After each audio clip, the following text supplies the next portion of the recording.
কোরবানি শুধুমাত্র আমাদের উপর আল্লাহ সুবহানাহু ওয়া তাআলা বিধান হিসেবে দান করেছেন এটা নয়, বরঞ্চ আল্লাহ সুবহানাহু ওয়া তাআলা প্রত্যেক উম্মতের জন্য, প্রত্যেক জাতির জন্য এই কোরবানির বিধান রেখেছেন। সুবহানাল্লাহ।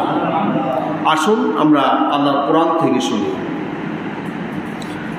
আল্লাহ রাব্বুল আলামিন পবিত্র কোরআন মাজিদের 22 নম্বর সূরা সূরাল হজ্জের 34 নম্বর আয়াতে বলছেন, ওয়ালিকুল্লি উম্মাতিন জাআলনা মানসাকাল লিয়াযকুরু ইসমাল্লাহ আলা মা রাযাকাহুম মিন বাহীমাতিল আনআম فإلهكم إله واحد فله أسلموا وبشر المخبتين।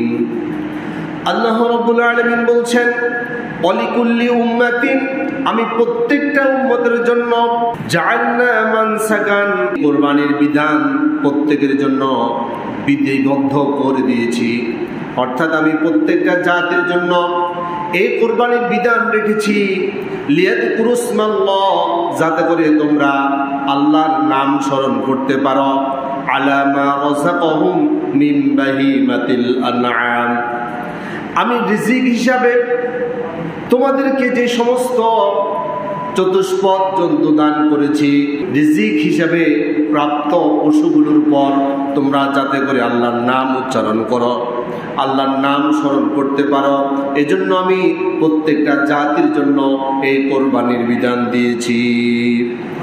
এরপর আল্লাহ রাব্বুল আলামিন বলছেন, ফাইলাহুকুম ইলাহু ওয়াহিদু ফালাহু আসলিমু, তোমাদের প্রত্যেকের ইলাহ একজন, ফাইলাহুকুম ইলাহু ওয়াহিদ, তোমাদের এবং তোমাদের আগে যাদের উপর এই বিধান ছিল সবাই ইলাহ কয়জন?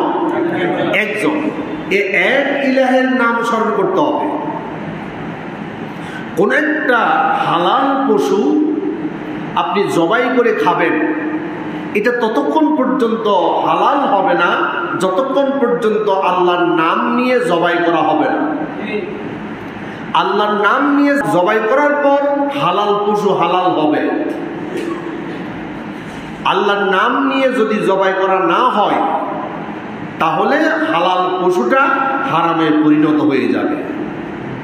এটা ফরজ। আপনি একটি মুরগি জবাই করলেন,